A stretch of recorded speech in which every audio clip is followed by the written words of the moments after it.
President Trump has held multiple news conferences, gaggled on Air Force One multiple times, and sat down for a two-part interview on Fox News, which aired last week.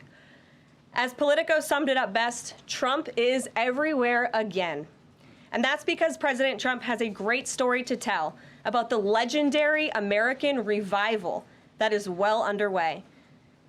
And in keeping with this revolutionary media approach that President Trump deployed during the campaign, the Trump White House will speak to all media outlets and personalities, not just the legacy media who are seated in this room.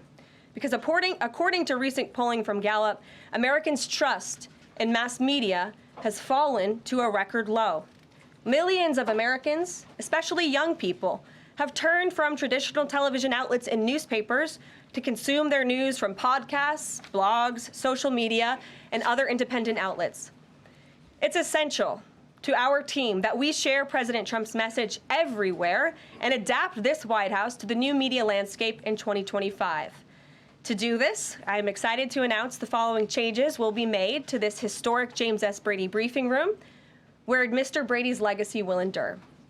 This White House believes strongly in the First Amendment, so it's why our team will work diligently to restore the press passes of the 440 journalists whose passes were wrongly revoked by the previous administration.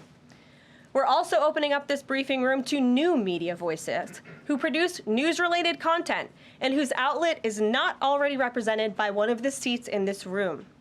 We welcome independent journalists, podcasters, social media influencers, and content creators to apply for credentials to cover this White House. And you can apply now on our new website, whitehouse.gov/new media.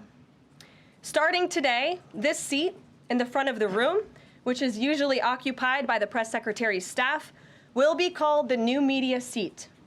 My team will review the applications and give credentials to new media applicants who meet our criteria and pass United States Secret Service requirements to enter the White House complex.